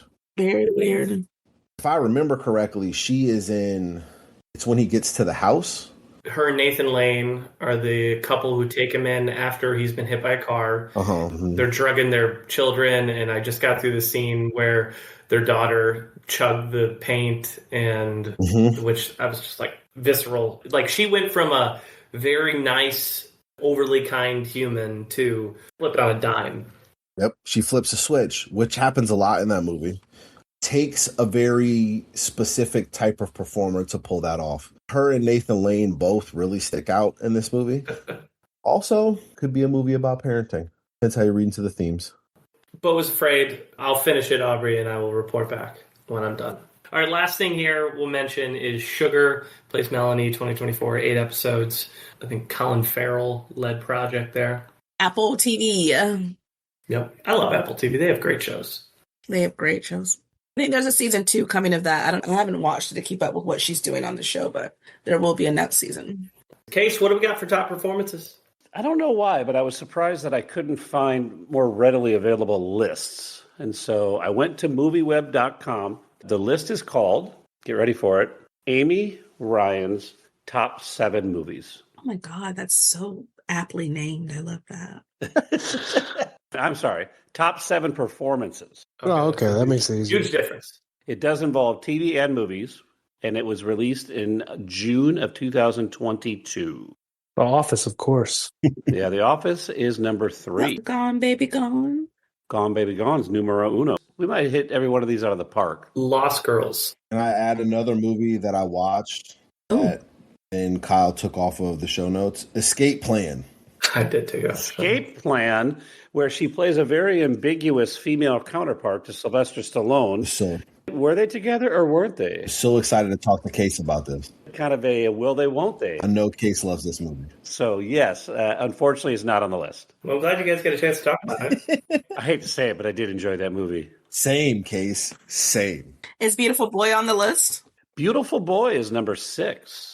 War of the Worlds, Neighbor with Toddler. Shut up. Oh, you ass. Come on. I was about to say that. Kyle sandbagged it. We hadn't missed one yet, and then it is not on the list. Sorry. Is The Wire on the list? I don't think Bob Funk is either. No. The Wire is not on the list. Lost Girls. The Lost Girls is not on the list. Ah, balls. It looks like we're missing 2 movies and 2 TV shows. Only Murders? Only Murders in the Building comes in at number 7. Dan in Real Life. Dan in Real Life is not on the list. Is it The Naked Truth? Naked Truth is not on the list. In Treatment. That was on TV. Oh, wasn't it? In Treatment is number 4. Hey, the Burnaholics are never wrong either. That's true. Is Birdman up there? Did we say Birdman? Birdman is not on the list. Okay. You know what? Bridge of Spies might be on that list. Bridge of Spies is not on the list. No, you know. Win-Win. Love Win-Win. There you go. Win-Win is number 5. Nice. We're missing 1. What number are we missing? Number 2? Missing number 2. Yep. Wow. Okay. Oh, Lord. Capote. Capote is not on the list. Abundant acreage available. AAA. Unfortunately, didn't make the list, Aubrey. Sorry. Damn. Do you have a hint, Case? It has another Munson that we all enjoyed. Ooh. Oh, Sam Rockwell. Is it Don Verdine? I'm Nope. kidding. Different Munson. Late Night? Nope. Different Munson. Before the Devil Knows You're Dead? Close. The same Munson. Oh, Jack Goes Boating. Jack Goes Boating is number 2. Told you, me The top 3 Amy Ryan top performances: Gone Baby Gone, Jack Goes Boating, and The Office. She's good at that movie. She's just got a very good and just condensed career. Thanks, Case. Yeah, man. All right, let's get into the Munson Meter. What we do, we rate every actor on a scale of 0 to 100 based on a variety of factors that could include anything from longevity, project choice, pop culture impact, acting range, awards footprint, other talents, personal life, comedic chops, box office success, and anything else that matters to us. As Munson's Case, get us kicked off. The problem I have with Amy Ryan is I feel like primarily most of the stuff I've done, she was not a lead. The other stuff that she did that she's really good at was TV. The 2 of those make it difficult for me to really rack up points for her as I'm watching her stuff. Was I a little bit underprepared tonight because I was putting in hours and hours and hours of writing a 1,800 line code application where we study the box office of all the performers in our box office? Absolutely. Does that mean I'm terribly off? I don't think so. I think she is a very good actress. I enjoy when I see her in roles. She's probably not as memorable as I'd like, but I think she certainly lands the punches when she throws them. I just wish she threw more of them. With that, I'm going to give her a 60. For me, I'm looking at our Munson's scoring spreadsheet, which I noticed my average Munson score over the 132 episodes is a 71.4, which I think is an interesting thought. Now that I'm looking at this, I'm like, I've got my own scoring system, but I'm wondering, like, is the actor I'm reviewing, are they above or below the average of who we've covered in 132 episodes? And I think it's an interesting thought process because when I line up the scores for her, she's a little bit below, but I think if I take myself out of the scores and do something more subjective, she's probably a little bit better than the average Munson over 132 episodes. But I don't know. Like, I'm sitting here thinking about, I like the people she worked with. I think she's a steady dramatic force. She's reliable in ensemble roles. She can be a great supporting actress. Her role in The Office as being like the only person who could like temper and match Michael Scott's energy. There's something to be said there. The 3 Tony noms, the Oscar nom, her accent work. I just think she's built a really quiet and respectable career. She just takes a hit in some of the areas that I measure people on when it comes down to like pop culture impact, and she's been nominated for the awards, hasn't really won the awards. And so some of those things, along with her box office numbers, and takes her down. So I have to kind of follow my system. I'm a victim to 132 episodes in, haven't missed one. So I'm going to give her a 68.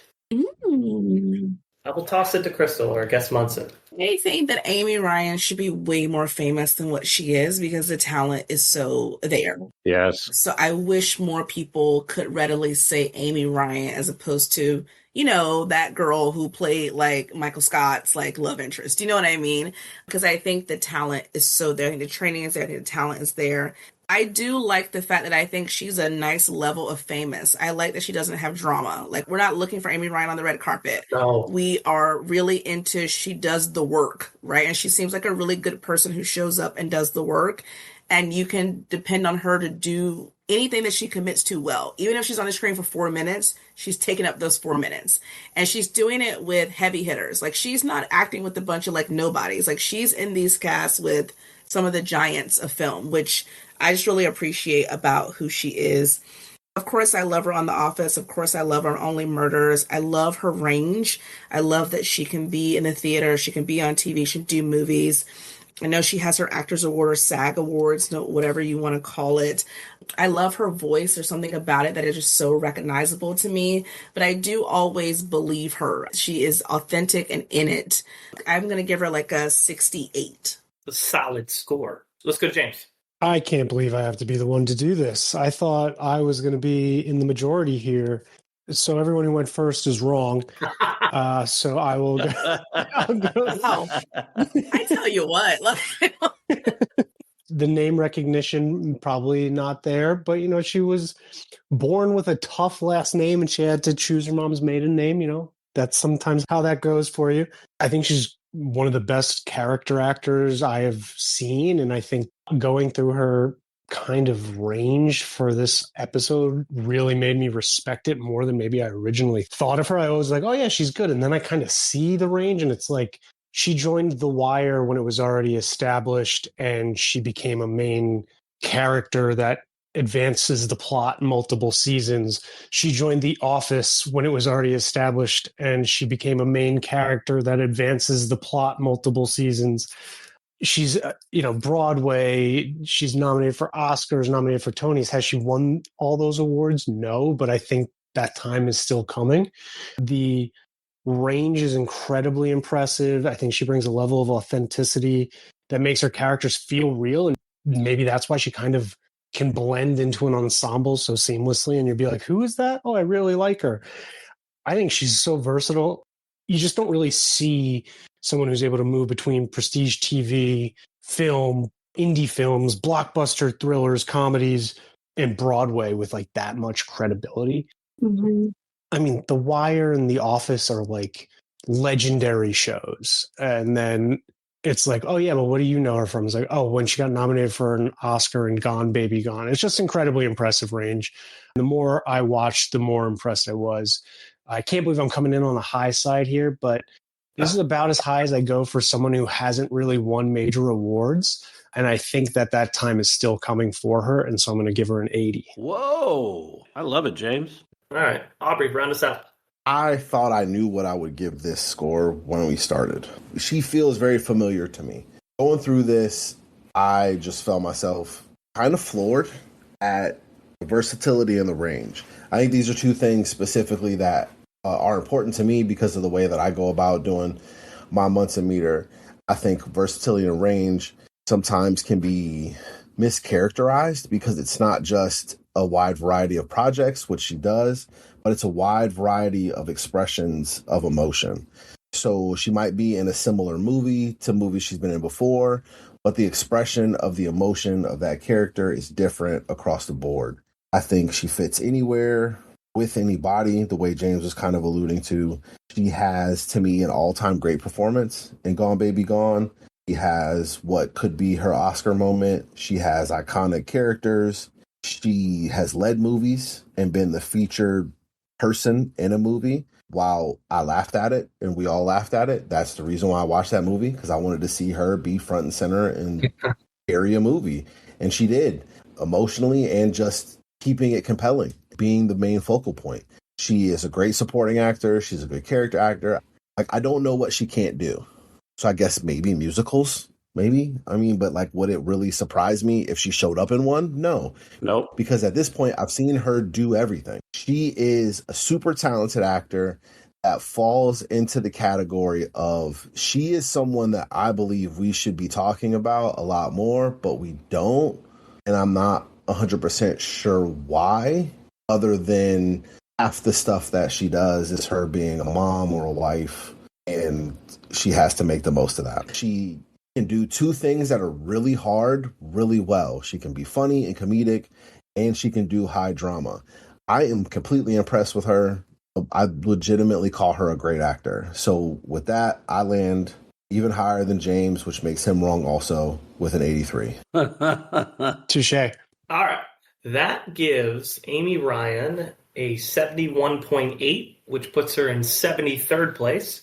That puts her just behind Doug Jones, Djimon Hounsou, and Brad Dourif, and just ahead of Chris Pratt, Chaz Palminteri, and Andre Holland and Alan Tudyk. Thank God she's ahead of Chris Pratt.